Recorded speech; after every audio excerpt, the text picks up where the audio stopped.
we're just going to explore a little bit of the idea of creation, the cosmic eggs, and the cycles that we go through.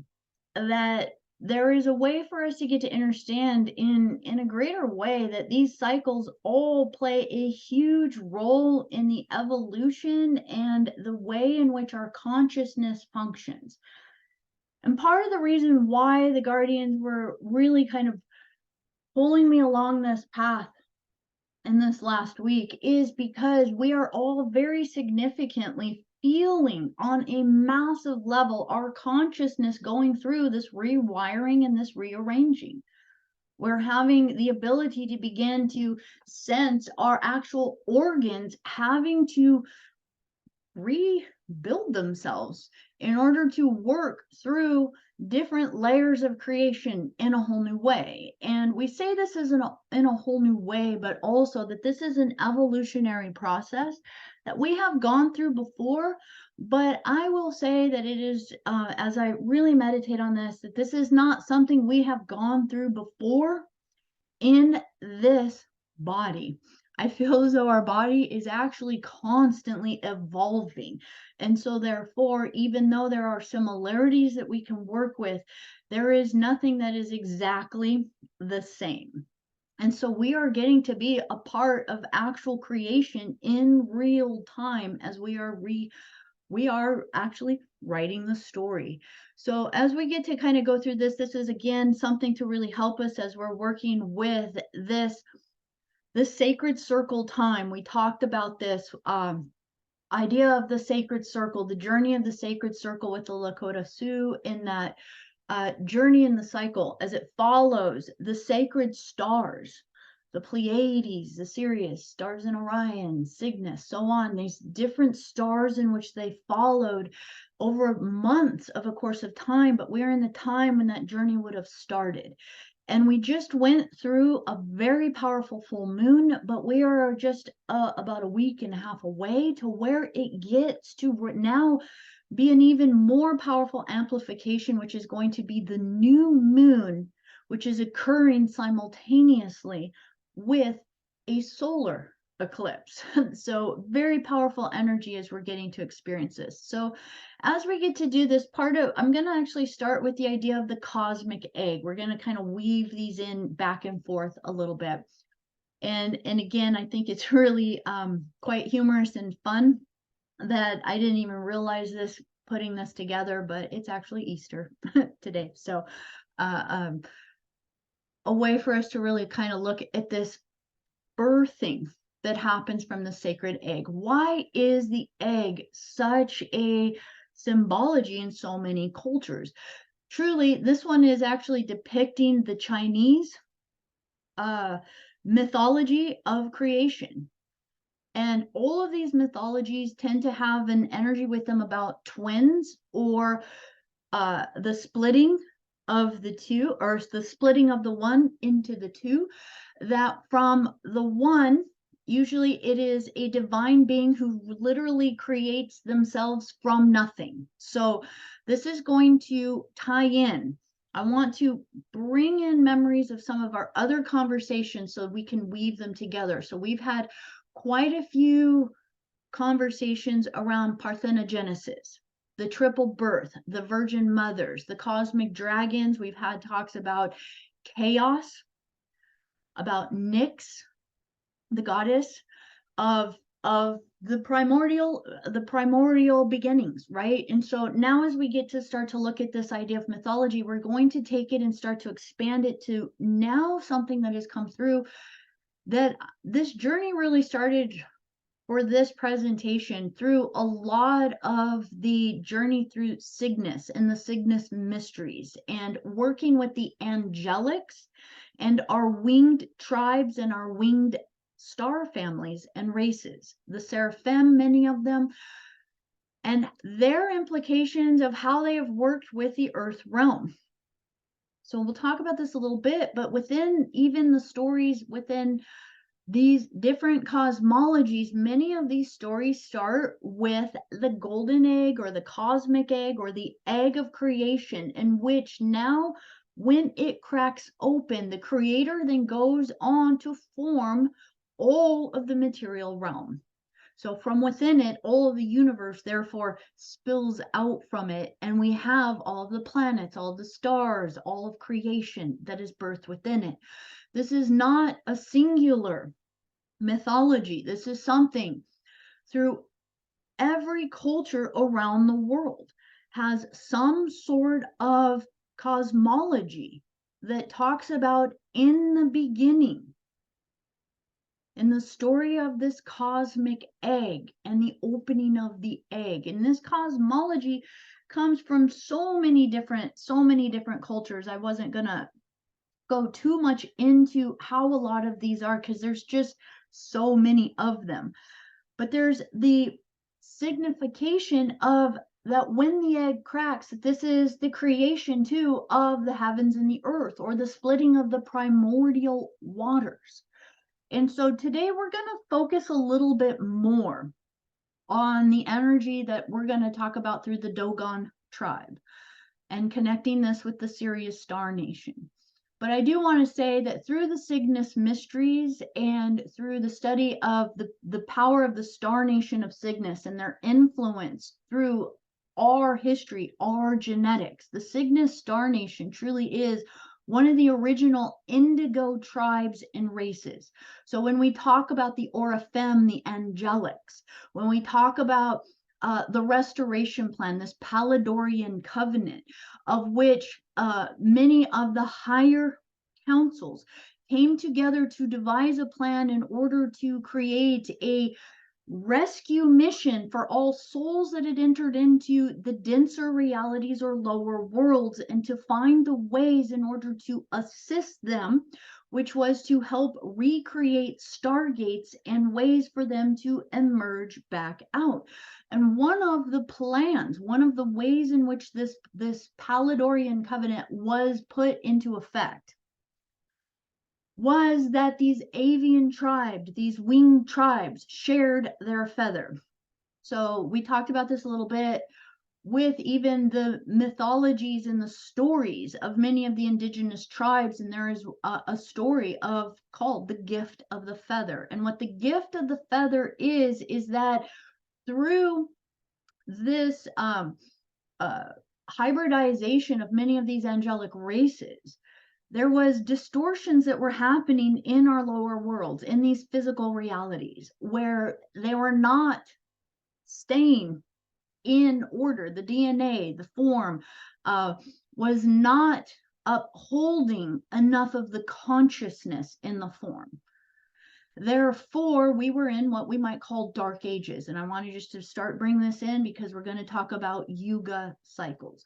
And so when we think about these dark ages are the dark ages of our consciousness, where we don't see really anything outside of just our perception on things. And so as we can imagine this, what happened is within Cygnus and within these Orifem and these winged avian races, we can even think of these as the blue avians. We hear about them quite a bit. The gift of the feather was them gifting their genetics, their angelic high vibrational genetics, to actually plug into our form in order to upgrade. And what this was the creation of the indigo race lines,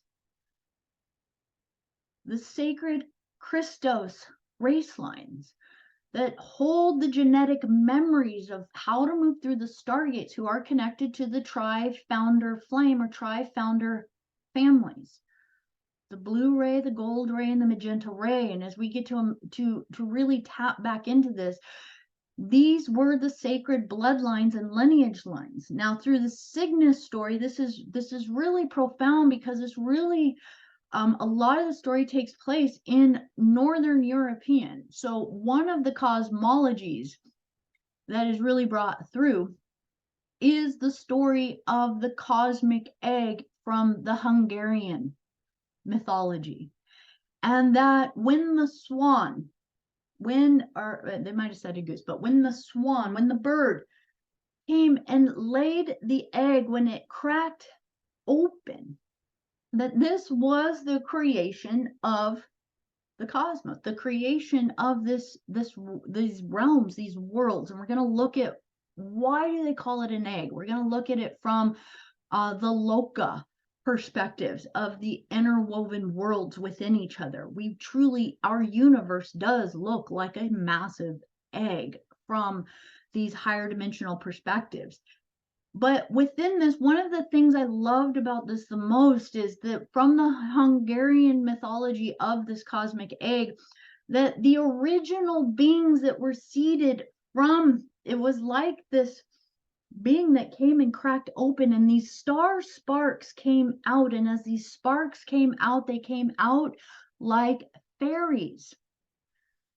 So in Hungarian, they really talk about them as fairies. And this is why there's so much fairy folklore and so much energy put towards these mystical beings. But that is just what we refer to them now. Truly what they were winged beings. And these were some of the original beings upon the earth who were the caretakers of the land. And so a lot of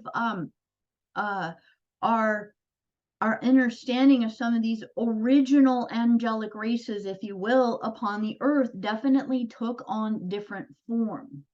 And eventually, through mutations and through generations of being upon the earth, began to take on different tribes and different form. And that these specific beings, through their trail of even being able to historically see their imprint upon the earth, this is going to draw us towards France. There was migrations that happened. And as these migrations happened, that these race lines began to evolve. And one of the main places where they began to truly seed into the caves and to actually embed a lot of their art and a lot of their influence upon the earth was within France. And I just want to highlight that, because when we really connect to France and when we really connect to the parthenogenesis and these sacred birthers, that these lines, we can almost follow them as the fairy lines. These are the dragon lines, but also fairy lines maybe. But as we see this is going to be the sacred feminine line. And this is where we connect truly to the Magdalene story, the Magdalene and the Marys. And I don't have enough to go too much into this. But there is a tribe or a race line of beings that their phonetics of their name was like Magdalene, far before the timeline of when we would think of Mary Magdalene or any of these stories of Yeshua. So this is just a very interesting way for us to get to see. And I really wanted to tie this in because as I do share the Dogon story, their story and the way that they share it very much ties in to this Hungarian story and to many of these other stories, the Polynesian stories, the Phoenician stories, the Japanese, the Chinese, the Greek, the Hindu, Zoroastrian. All of these different cultures around the earth pretty much tell the exact same story, but just in their own colorful way. So these are the cosmic eggs. Now, as we get to think of this cosmic egg, that again, as it is cracked open, we can now begin to go like, well, isn't this interesting? Because within it, it's really going to be depicted very much as though this cosmic egg would be the Milky Way galaxy. And we could begin to see the many dimensional spectrums within there. So I am only slightly versed in how to even describe the locas. They're a science all on their own, but I want to give this visualization in here because within different Hindu and different teachings in ancient texts and mythologies, this goes through the Buddhas, this goes through Hindu, this goes through quite connected to the land of Mu, the motherland of Mu, and the Mayan teachings, the descendants of this being the Loca. the Loca wisdoms. And what are the locas? The locas are actually the reference to the different dimensions, if you will, or the different worlds within creation. And that you can just kind of look in here and see that if you imagine where we are here, I don't know if I can make it bigger. Oh, it'll let me make it bigger. Awesome. If you can imagine us being here within this area, like the solar system, it's even depicting that this whole circular belt, which would be like our yearly cycle as we go through the astrological wheel, is still within this plane of existence, like a plane of existence, and that there are the 7 realms below and the 7 realms above, or 6.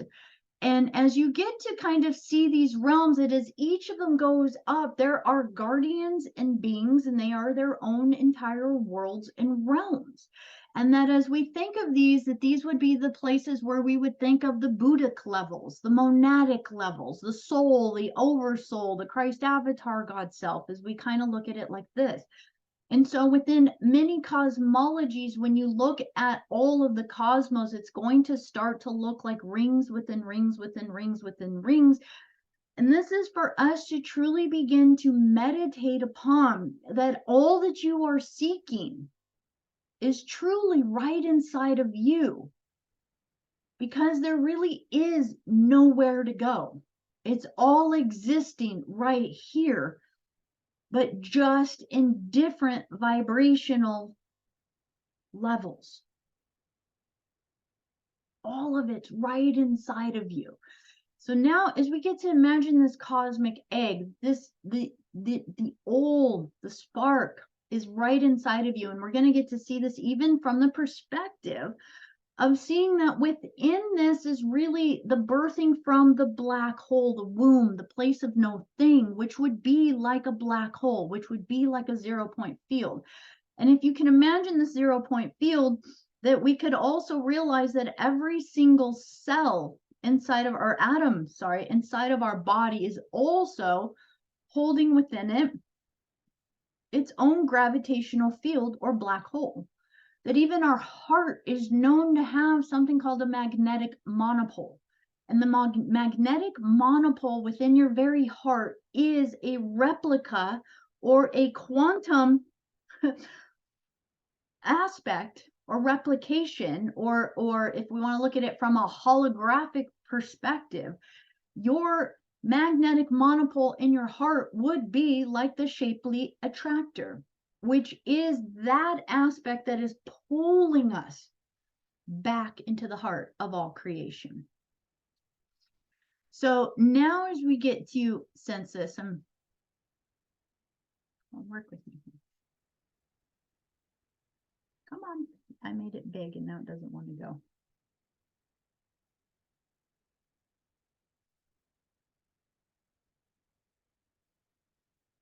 There we go. So now as we get to look at this, here's another perspective of looking at these locas.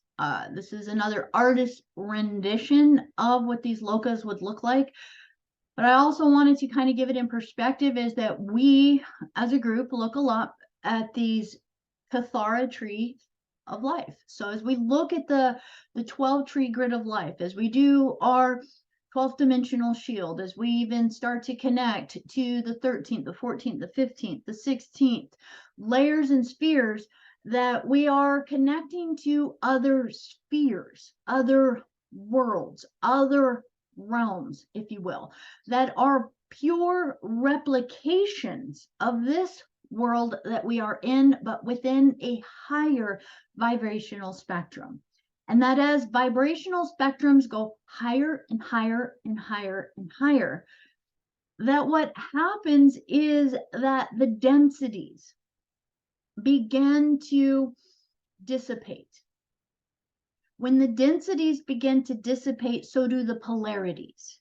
And that is why when we start to connect to the 12th dimensional sphere of existence, we are connecting to an energy that isn't polarized anymore.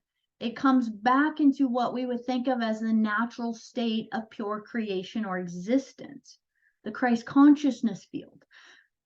Now, as we think of this, that within the idea of the locas, that there are polarities that go out in either side as they move back out into the all. And it's interesting because from the perspective of even the law of one materials, that there is the idea of being on this path of the service to self versus service to others.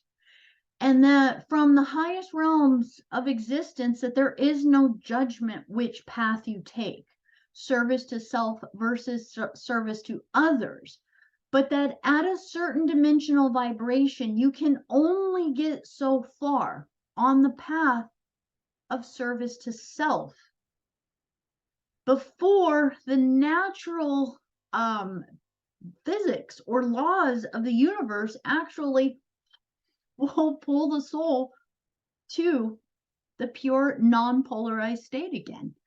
It's very interesting. And it's very interesting that even from the law of one materials and perspective, that existing within the service to self path only really works in the lower dimensions.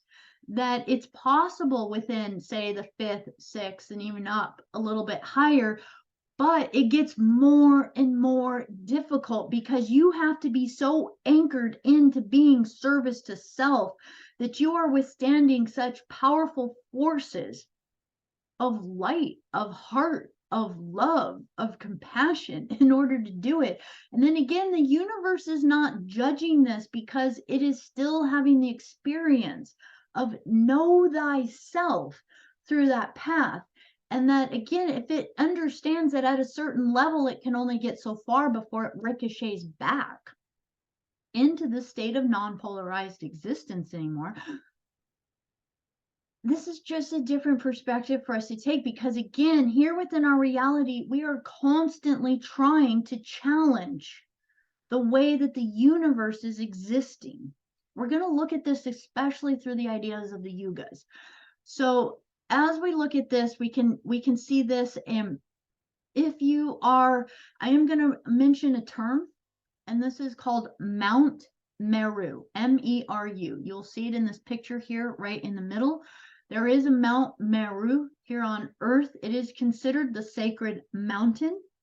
And as you can see it, it's considered the sacred mountain that actually leads us to the higher locas. So it is part of the path to the God worlds. And so it's also showing that embedded within our own sacred physical geometries upon the earth are actual sacred stargates and sites that give us greater amplified resonances to these higher dimensional planes. And the way we exist and connect to them, experience them, is through the elevation of our consciousness to even be aware, to even have the awareness of understanding, sensing, perceiving, or knowing these worlds, because they're right here. So this is, as we get to look at this, there's just one thing I do want to show on here because we do, I'm not going to make it bigger, but if you look at the 8th Stargate in here, we do reference this many, many times. We talk about the 8th Stargate in Orion, the Orion Nebula, the Belt of Orion as this 1111 Stargate. This is a very powerful placement. I do want to just for astrological purposes and for looking at your astrology chart, this is also connected to Uranus, that spark, that kundalini of your soul. Now, when we think of this, this is where we call it the higher heart, right above our actual fourth chakra of what we would think of as our heart chakra, and our physical heart right above that, kind of like a hand's length near our thymus, is going to be the 8th chakra, which is connected or referred to as the higher heart. But that this was going to come in through the cosmology of where did we birth from? Where did we come from? Because many indigenous tribes and many native cultures will talk about the path of the souls as we leave the earth plane, when we leave physical incarnation, and the journey of our soul and the path of our soul, or the trail of the ancestors. That in essence, it's always wanting to lead back to Orion. So let's just pay attention to that for a moment. And then also within this, I do want to bring a vibration to connect to the 6th sphere, right here, that this is connected to the Sirius star. And this is very, very important because as we get to see this, even if you took a direct channel and a line through 6, 8, 10, you get right to Lyra, right to Vega, right to the cradle or the seat of humanity and creation. So there is so much we can meditate upon these channels of energy and how we connect through our cosmology back to our source of origin. So I just want to point these out because this is very, very, very significant as we start to look at some of the cosmology from the perspective of the Dogons. So now let's talk a little bit about the Dogons. As I was really kind of delving into the bird tribes, the winged tribes, the Cygnus mysteries, the information that we have on many of the sacred sites and the indigo tribes, the Cygnus, again, as we connect to many of our constellations within the skies, we are going to have many of them that have reference to eagles, swans, different avian genetics within them. And as we get to see the intertwining of these, all of these intertwine or intermingle or touch serpent-like cosmologies. So we have serpents, we have Hydra. These two alone touch so many of the different cosmologies in the different constellations within the sky. And I just want to highlight this because this is going to take us back to a talk that we did long, long ago, which was really about the blending of the Elohim and the Seraphim. The wheels of light and the wings of light, the fire, the energy, the divine cosmic energy, the divine angelic blueprint and geometry that connected to the seraphim. The seraphim are very much represented as a winged serpent. So I just want to bring that back one more time as we now get into this. So this is pretty amazing. The Guardians took me to revisit some of the energy within the Dogon mythology, their spirituality, their way in which they fully and completely live their day-to-day life is based on all of their mythology. And it's not mythology, it is their story. It is their knowing, and they do not question it. And their religion and creation mythology says that the Nomo was the first living creature created by the sky god Amma. So we're going to really focus on this being called Amma. Shortly after his creation, the Nomo underwent a transformation and multiplied into 4 pairs of twins. Within this, there is the way of looking at it where one of the definitely one of the twins rebelled against the universal order called by Amma, but also we're going to see these pairs of twins and how a pair of twins was sacrificed to be part of this creation in order to assist humanity, to guide humanity, to generate humanity. So within this, we're just going to kind of start with some of the story. There was just so much, I don't have it all in the picture, so here's just some visualizations where I begin to share this. So they share the story that in the beginning,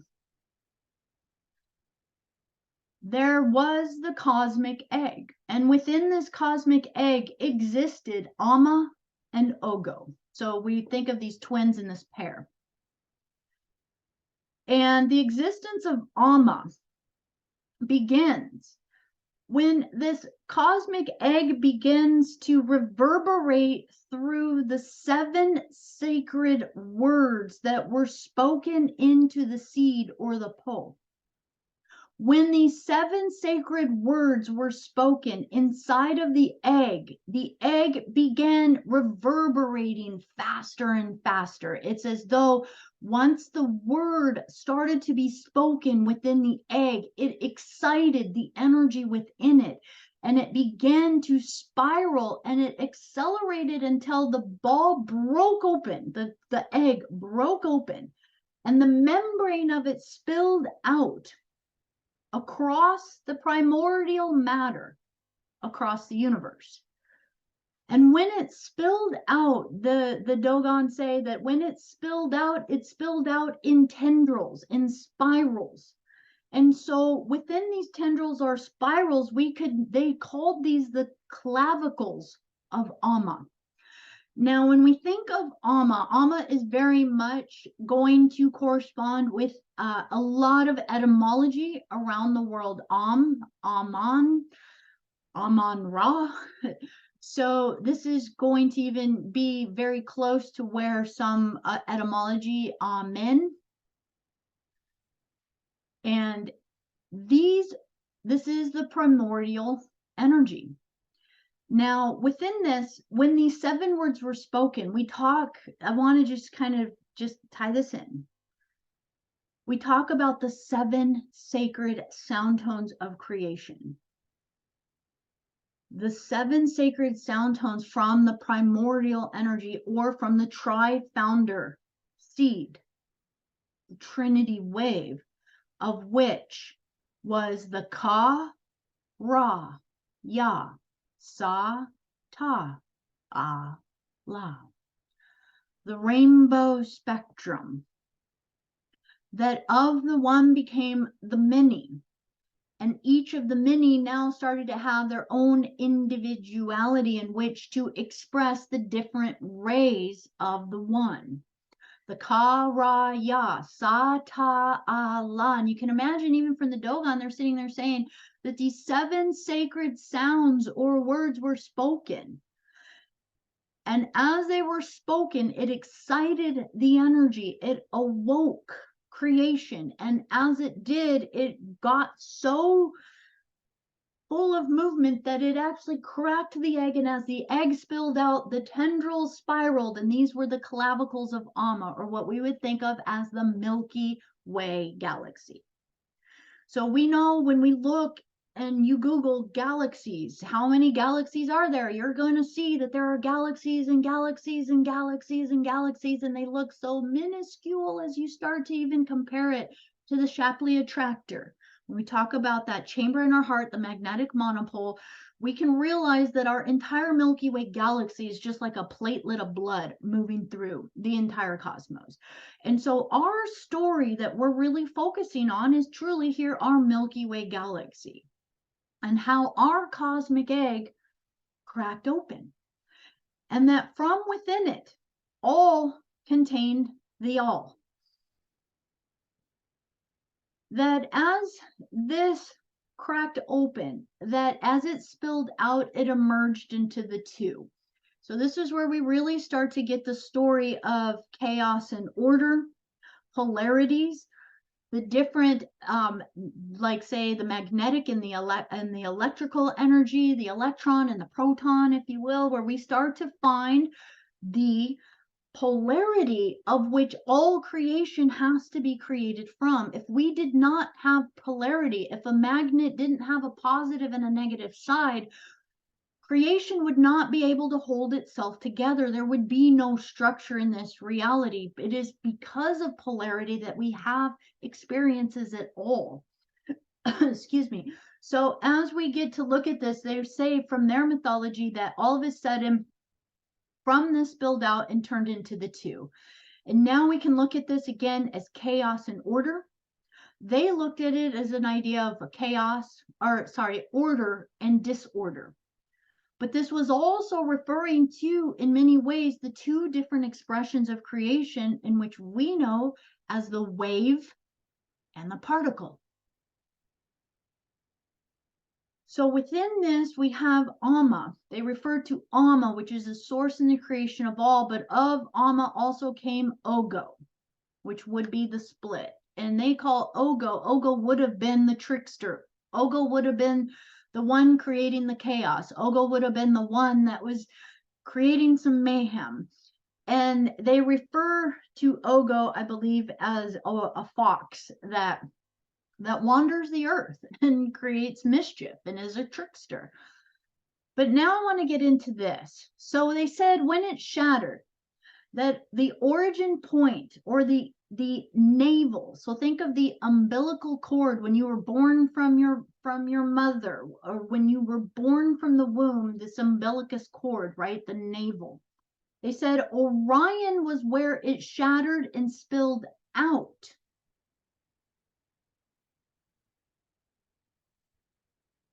But it was in the Sirius star system where the egg, or where where these beings broke free from the egg and disrupted the plans of harmony for the universe. So let me kind of put this in a little bit of a perspective. Let's even go back one slide for a minute. When we look again at the Cathara, or the 12 tree grid of life, we can know that the 10th, 11th, and 12th spheres are in the 4th density. This is non-polarized reality. This is pure source plasma light fields of life. And that as this cosmic egg would have been given birth, that as it would have expressed, and as this movement, these spirals would have moved out from the original core, that as we imagine this going out, that it's when it hit Sirius, that the egg truly became split or disrupted, and the plans of harmony for the universe fell into disorder.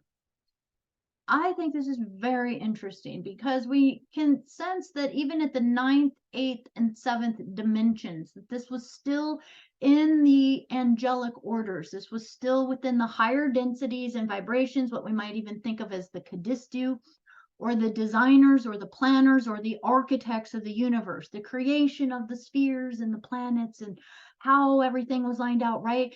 But now as we get into Sirius, even when we look at it through other different galactic perspectives and starseed perspectives, that truly it was within the Sirius star system that many of the higher realms of creation began to observe the lower worlds and want to participate within them.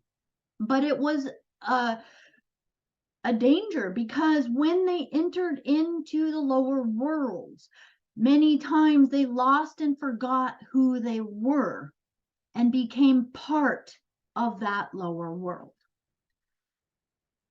So this is talking about etheric or non-physical, oversoul, Christ avatar, monadic levels, and when you think of your soul from these light fields, maybe observing the creations within the lower realms, now wanting to be a participant within it, it was said that it was within Sirius where many of the distortions and the disruptions began to happen because of this birthing out of Orion.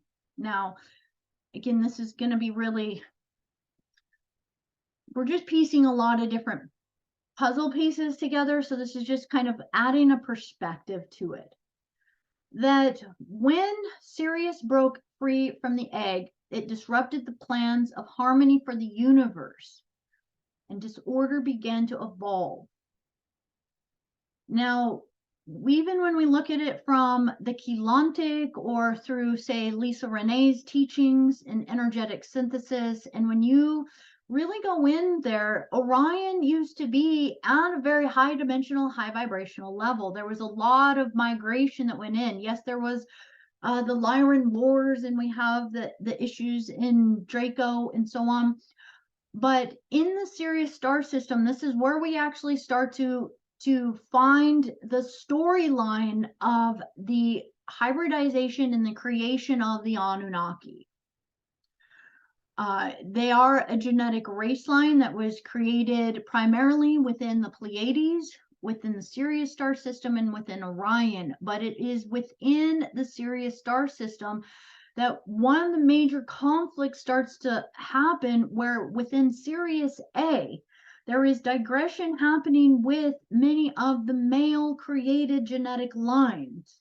who are now wanting to be their own creators and create their own race lines. And so within Sirius B, which is more connected to these aquatic race lines, and I'm going to share that from the Dogon's perspective, Sirius A was mainly male. And I'm not going to get to go into all these details. At the end, I'm going to share with you two individuals that give amazing talks about the Dogon. And I will say, Robert Temple at the end, he has such a comical way of which he shares a lot of the information. But that on Series B, from the Dogon's perspective, it was primarily females. And that from their perspective, it was the females who were more organized and in alignment with what was happening in the different planetary spheres within creation.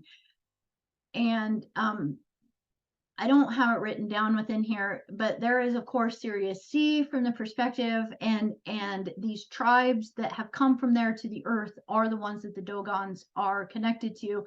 But as we get to look at this, there's just a perspective from within the Dogons that the males were not considered to be the ones that were in charge. It was always up to the energy or the leadership or the guidance of the females within the Sirius star system.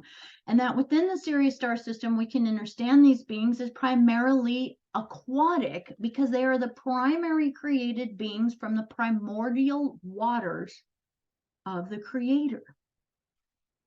When we go up into Lyra and when we get really connected to, you know, the feline races, and there are, of course, the mantis and all these other different race lines, even the reptilian race lines of Lyra, that are at these etheric levels, we are still dealing with beings that are not in physical form. They are etheric. They are bigger than that. And so it's truly in Sirius where there is a major energy starting to happen within this cosmology, what the story we're talking about. Now, as we get to understand this, they say that these beings, as they came from this place, in an attempt to calm the chaos, that Ogo creates the Nomo. Now, remember, Ogo is considered the trickster. So these are just things to meditate upon. Ogo is considered the trickster. Ogo is considered the one that created the chaos, that kind of threw things out of order and all of a sudden created the Nomo in order to kind of fix things within the order of the cosmos. And that these beings that are created, that they are the water spirits or the beings that are created from the primordial waters. These are the progenitors. And as we get to see how they are described and what they look like water snakes, water beings, fish, or even hydra. So with this system being out of order, they go into the story that the planets within this solar system are disrupted. They are not in elliptical order. Therefore, there is chaos within the system. So they sent some of the Nomo here in order to create harmony within the universe. In order for these angelic beings to come here, because these are an angelic race line of beings, that they had to step down from non-physical and become physical. And it's when this happened that they became stuck in the physical world. So the Nomos say they were not of the physical and they were of the physical. It's really beautiful when you get to hear it from how the Dogon really share it, that they were not of the physical, but they were also of the physical. And therefore, when they took on the physical, they could not go back. This is key. We talk about this many times about being an angelic, a starseed, a light worker from higher dimensional planes of existence. Your soul responded to something within the cosmos where potentially you had the desire to share love, to share wisdom, to share some sort of healing to creation. This is where we think of anyone here who is resonant with the Blue Ray mission, the Christos mission, the Paladorian covenant, the law of one. Any of us who have any resonance to the indigos, the crystallines, this kind of energy, what this is it's saying that you were of the highest realms of creation and had a compassion within your heart to go in and be of service in order to create balance where balance was not. But we also talk about the dangers, the awareness that we had doing it. The awareness was that when you entered in, there was no way back out until the doorway for all was created to get back out. I really want to emphasize this. We didn't jump in not knowing. There's a sense to us that when we jumped in, there was a sense that at whatever point we jumped in, some are just starting to jump in. There's actual beings on this planet right now. This is their first time in a human incarnational body, and they're going like, oh my gosh, this is crazy. And then there's others that maybe we haven't been on Earth many times, but we've been within the cosmos and the cosmology and this drama all the way back to Lyra for a really long time. And there are others that are just emerging in, that are coming from beyond the metagalactic core. So from other galaxies, universes, or parallel dimensional spaces that are answering the call, that are coming in, that haven't been part of the drama of this universe for the last 950 billion years. And are now bringing in the new genetics in order to help. But anytime we do this, whether you've been here for 950 billion years or you just got here, it doesn't matter. There's an understanding that when you do choose, you're here until the cycle comes to a sense of completion. You're here to now be a part of it and to help move it through. And so this is really powerful to kind of understand, because from the Dogon's perspective, they considered that when these Nomos did this, that they were being sacrificed. So within this, they talk about the appearance of the Nomo, that they originally had an appearance of a man combined with a snake. They had the smooth green body, red eyes, torso the same as a human, the rest of the body like a snake, forked tongues and webbed hands. They were amphibious beings that were more comfortable in the water than they were on land. Now, one of the things, and again, it's Robert Temple that shares this in one of his presentations. And it's so funny because he spent a lot of time with the Dogon and with a lot of people who had spent a lot of time with the Dogon, and that they think it's humorous when they tell the story of the Nomo when they first came to Earth and when they first saw them, that these beings had these awkward forms that did not look like ours. They didn't have elbows. The one thing that they mention over and over is that they think it was hilarious that the Nomo had no elbows. And so therefore they were much more of an amphibious or an aquatic being in their connection to physical form and reality. They were much more of a primordial water being. So now I want to kind of touch on this next little thing here, back into the pictures that are on here. So within this, the Dogon again said that they learned their cosmology, their wisdom from these Nomos, and that the Nomos shared with them that they did come from the Sirius star system. They shared with them about the binary star system that it was. They shared with them that there is another planetary system that we do not know about yet called Sirius C, but that they are from a planet orbiting around Sirius C, And so therefore that it is still something that will be discovered. But one of the primary things that I think is absolutely fascinating, if you look at these diagrams here on the bottom, I'm sure you've been noticing them, and I'm sure all of you have had a similar impression of them when you looked at them as I did. Do they not look like the helix, the DNA helix in our body? It looks like our actual sequences and our genetics right within our form. This is, again, the micro, the macro. When we look at the Dogon, they're painting here on the left-hand side. This is their replication or their depiction of what was taught to them of the path of Sirius and the path that Sirius A and Sirius B have with each other. They also were aware of the elliptical of Sirius C, but also how did the Sirius star system have an elliptical orbit with the Earth, with this sun, sorry, not the Earth, but within our solar system and within the sun, our Helios, our soul, sun.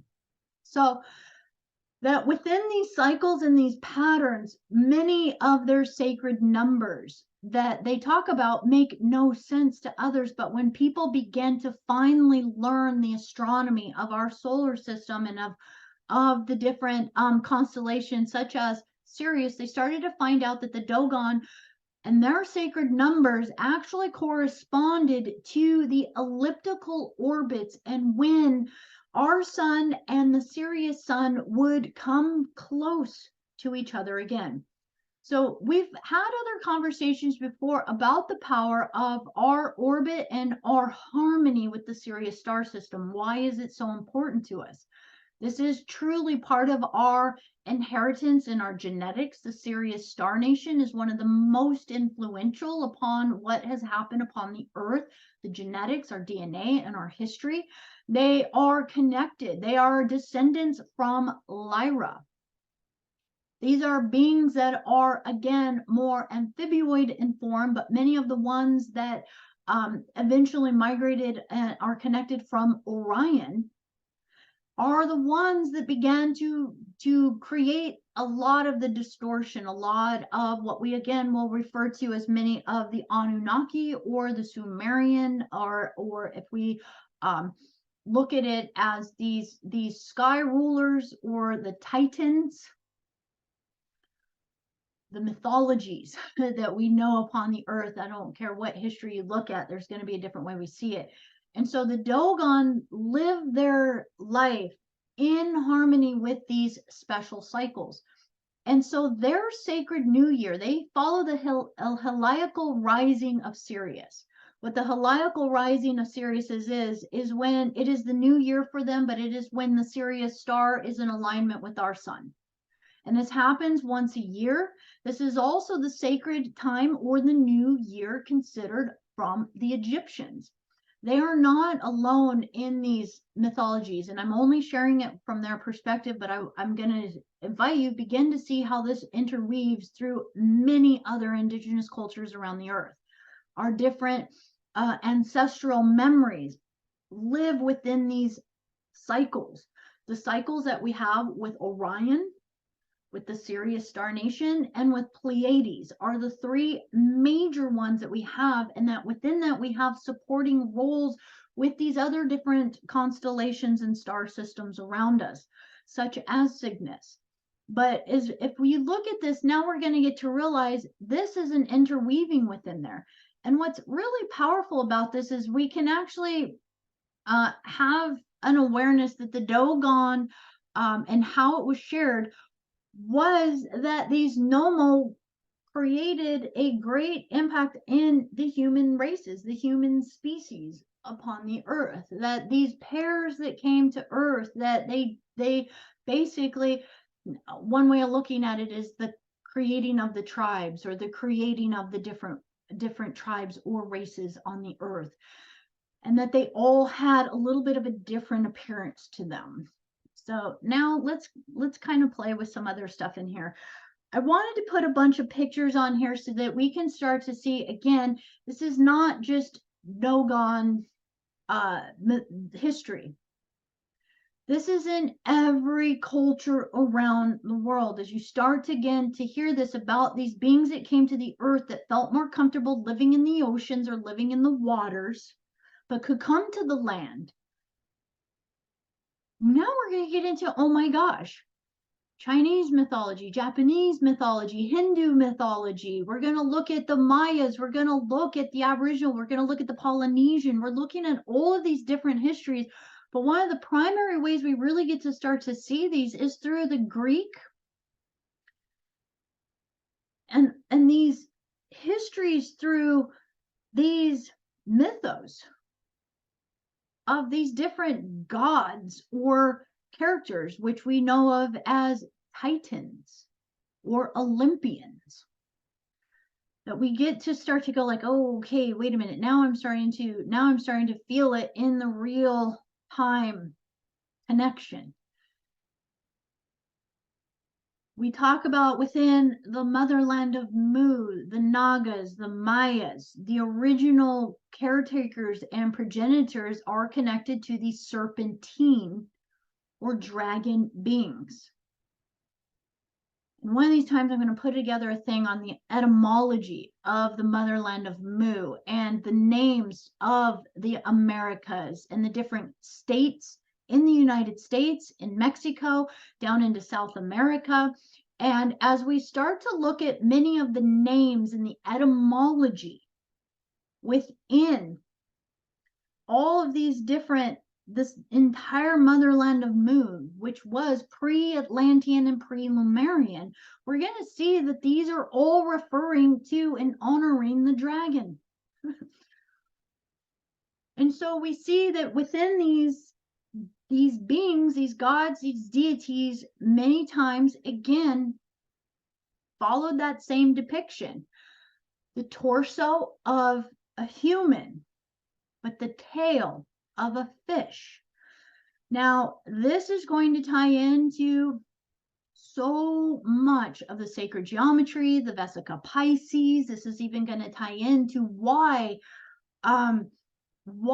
so many of the references within things like the Bible refer to fishers of men and fish, and why was Yeshua considered a fish? Fish, very much amphibian and these aquatic races, give direct implications in some way, shape, or form to the Sirius star system and a connection to there. Now, just like everything, every star system has, again, the twin, the good and the bad, the polarity, the chaos, and the order. So this is where we get to really start to see a lot of our Earth history being held within there, and even from many different of our galactic perspectives. Sirius star system is the star system. It is the headquarters of the offices of Christ, the Charisti, the Charistu, the Cadistu. It is the original, or it is the stations of the orders of Christos or Christ, or the Christalla, that take their orders from the higher councils of Light and Orion, who are in ordinance with the highest stations in Lyra. And the Sirian star system is primarily one of the places we connect to as indigos for upholding the Christ consciousness mission upon the earth. And so this is why when people have Sirian DNA, many times there is a sense of being a missionary on a mission. I have stuff to do. I have wisdom to teach, being connected to high esoteric wisdoms, and so on and so forth. Now, I'm not saying this is just Sirius. It's just that we're talking about Sirius right now, but this is going to tie into Capella. This is going to tie into serpents, to Ophiuchus. This is going to tie into Hydra. These major constituents that hold a lot of this serpentine wisdom and these sacred amphibic lineages and lines that are connected to the virgin birthers, the virginal triple goddesses. the Magdalene line. So I like to just keep weaving it back to stuff we even are more familiar with. So now we come back to the Magdalenes. So these sacred divine feminine beings. So now as we look at this, I want to touch in on the idea of the yugas and the cycles. And the yugas and the cycles are another way in which we can look at this. And I want to just make one more tie-in and share why are we so fascinated with certain things. There is a huge pull and a call for us to really come back into our astrological wisdom, coming back to the cosmology of the stars and how it's playing out in the cycles of our own very blueprint in our life.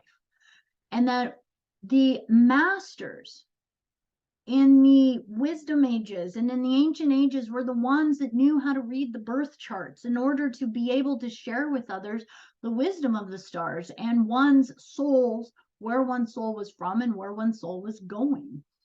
Now, when we look at the Yuga cycles are through these wisdom teachings. I've placed this book over here if anybody's interested. It's a really beautiful book. But what I want to start to tie it into is it's from the teachings.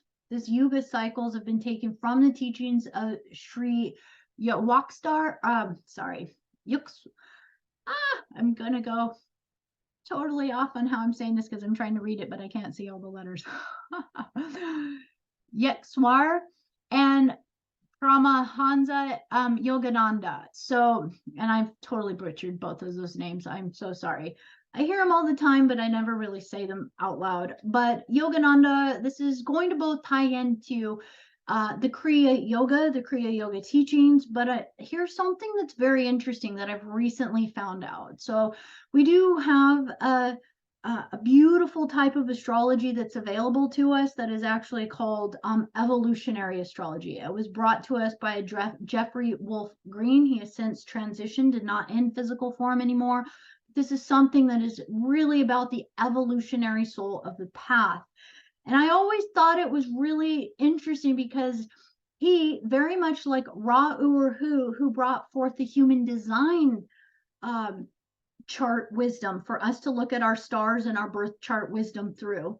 Both of these beings had very spiritualized experiences where they got downloads from higher dimensions that basically made them start transcribing the wisdom being handed to them in order for us to have it again.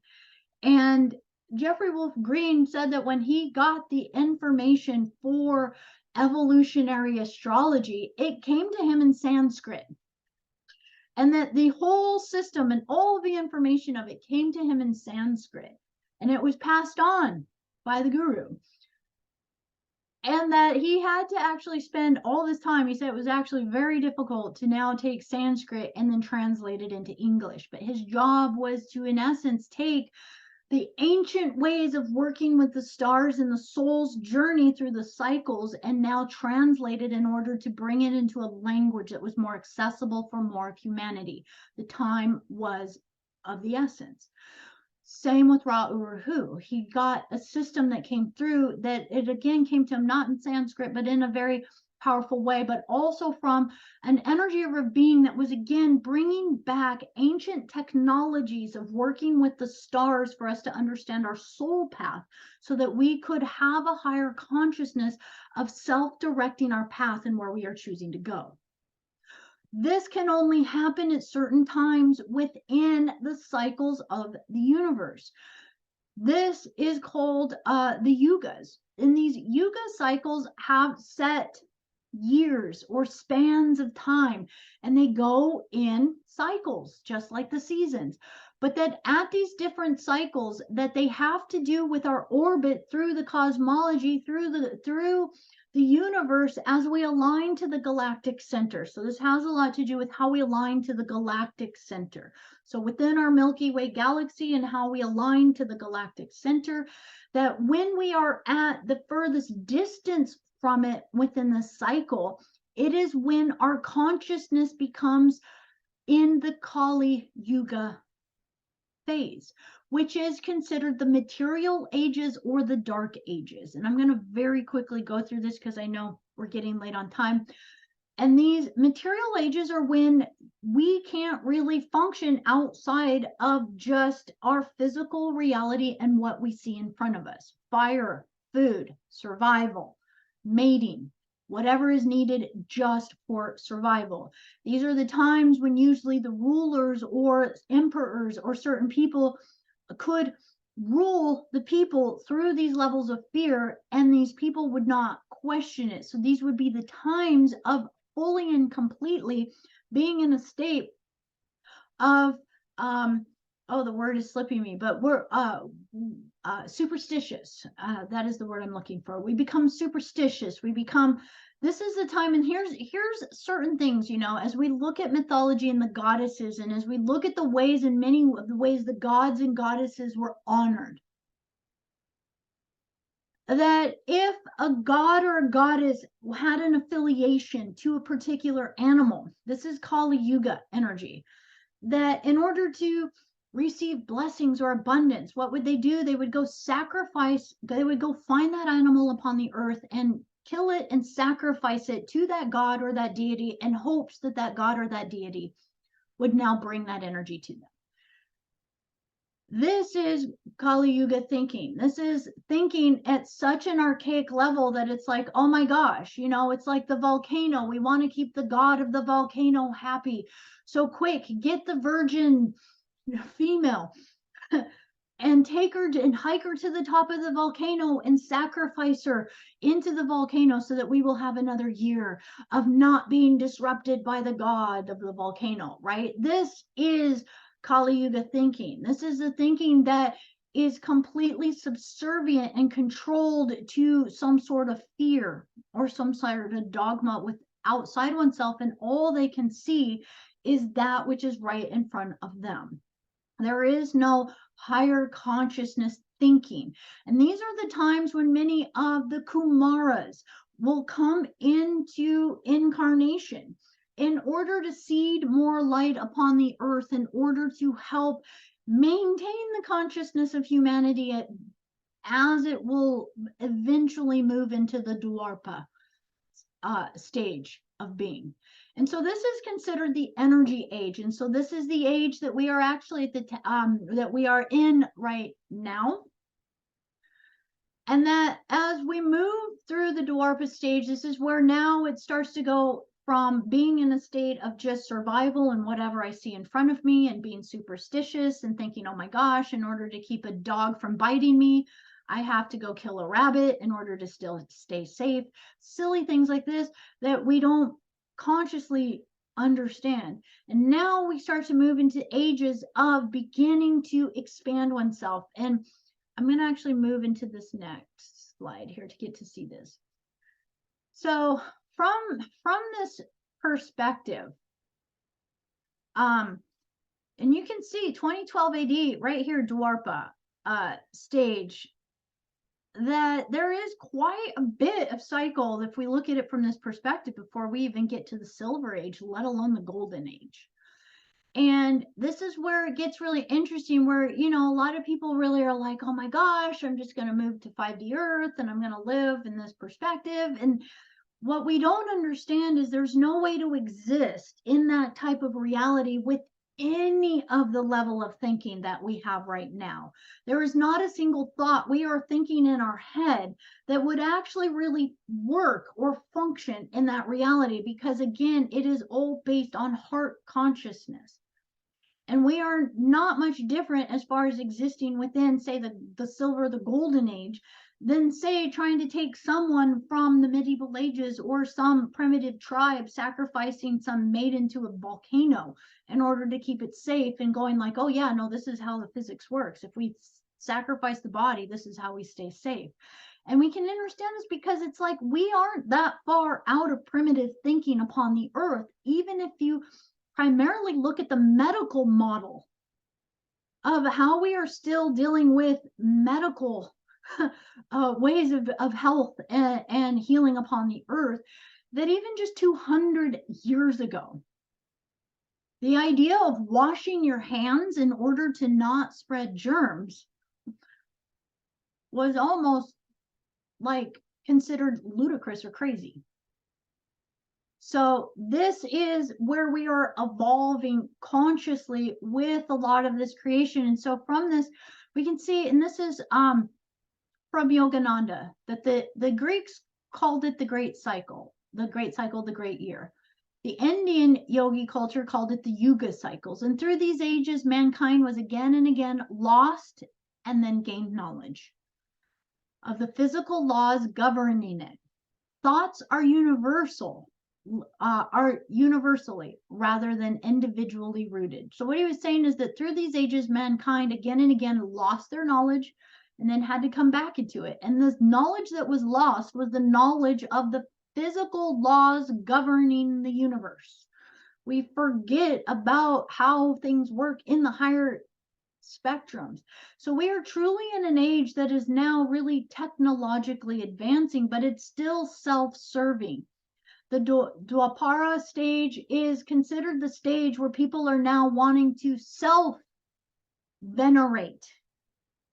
So think about how many people want to be, you know, the next viral video, the next person that, you know, is famous or that is out there or that is getting attention. And you see how most of all that is being generated and created upon the earth is about, I want to make sure I'm safe. I want to make sure I have a job. I want to make sure I have money. I want to make sure my family is okay. I want to make sure we are taken care of. That's the age that we are in right now. And that in order for us to get to the next age,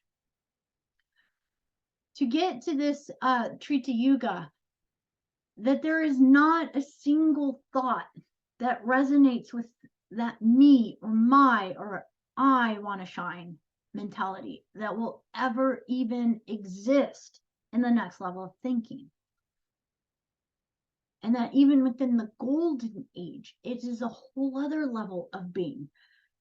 And so this is where we get to be within this vibration of how do we start to deprogram our thoughts, our minds, in order to come into higher levels of thinking, in order for us to break free from the programming of the mind that is individualized, so we can continuously move on this evolutionary path through what we would call becoming spiritualized. So he says here, forget the past. The vanished lives of all men are dark with many shames. Human conduct is ever unreliable until anchored in the divine. Everything in future will improve if you are making a spiritual effort now. So this again, he was the guru of Yogananda, who brought Kriya Yoga to the Western world. But this is truly our gift for learning our path through these cycles, that each yuga changes the consciousness of mankind. And as mankind's consciousness changes, so do civilizations and human developments. I'll just very quickly say this because I just thought this was quite powerful as far as the levels of healing and the levels of thinking. And this is where I think we are going to evolve medically. So think about how 200 years ago, our medical institutions seemed barbaric compared to today. And even today, we are aware that our medical realm is quite barbaric. And that as we get to move forward, it's not even going to be at the levels of that many of us are thinking of many technologies. We are going to eventually get to the place where we become the internal healers within ourselves through adjusting the light and frequencies right within us. So I just wanted to say this, Kriya Yoga, how he describes it. It's a simple psychophysiological method by which the human blood is decarbonized and recharged with oxygen. The atoms of this extra oxygen are transmuted into life current to rejuvenate the brain and spinal centers. By stopping the accumulation of venous blood, the yogi is able to learn to prevent the decay of tissues. The advanced yogi transmutes his cells into pure energy. Just over here, it was offered in the Bhagavad Gita. Inhaling breath into the outgoing breath and offering the outgoing breath into the inhaling breath. The yogi neutralizes both of these breaths. He thus releases the life force from the heart and brings it under his control. The interpretation is that the yogi arrests the decay in the body by the addition of life force and bringing that into the body.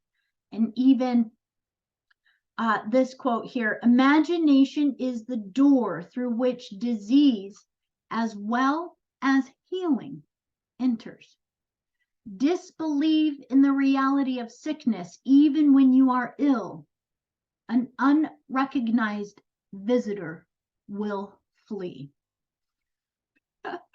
Which I think is such an incredible statement, which is saying that as we focus our intentions on what we do choose, what we do want, we elevate the vibration in there. These increased vibrations, which are the waves and the particles that begin to resonate our frequencies and our molecules and our cells at a higher level, will then begin to break up like sound on a kidney stone, to break it up into pieces in order to allow the body to do what it naturally does. The body is always in a polarized state of chaos and order, disorder and order. It is. We just don't think about it and we don't worry about it. We don't realize what all of the bacteria and the cells and everything are doing in order to keep us in order. But it's happening on a constant basis. And it's saying that if we put our intentions on increasing our life force energy and the oxygen flow throughout our body, we become the ones that actually start to step our consciousness in alignment to these higher levels of consciousness. And as the cycles are continuing on, that we have the opportunity through these smaller cycles, much smaller than the Yuga cycles. The Yuga cycles are quite massive, but these larger cycles match these smaller cycles, such as the cycle that we have with the Sirius star system. And within this, the Dogon say, and again, Robert Temple was saying he wasn't sure if it was 60 years or actually 70 years, if the Dogon were actually maybe hiding the true knowledge from humanity in order to keep it sacred, but that there is another cycle, and this is when they do their sacred ceremony, the big one, the one that most people are aware of the Dogon tribe for, that this is done at a very sacred time, venerating, honoring the Syrian connection to these cycles of consciousness of which we have the ability to continuously evolve.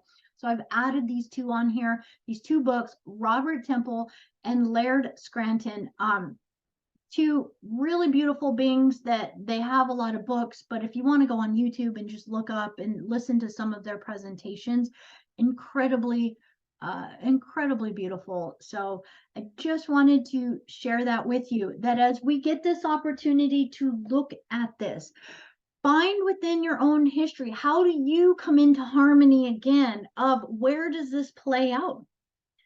Where do we bring the balance? And what we get to find is that the balance happens right within us. We come into a center within ourselves. We elevate our physiology within our body so that we start to be the pinpoints and the nodes upon the earth. We stand upon the places upon the earth that are elevated in consciousness, maybe like Mount Meru. And as we get to be within these places, we have the opportunity to align ourselves to something that's not even outside of us. Remember, we're in the cosmic egg. It's all right within us. And our job is just to continuously be that indigo ray, that indigo mission, that Christ consciousness mission that says, I will be the spark of light in the time of darkness.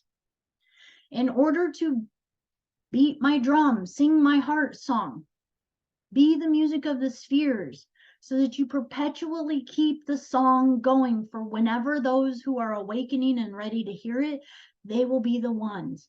And this is why so many more on the planet are being more receptive. But I'm going to tell you, we got to be honest with ourselves.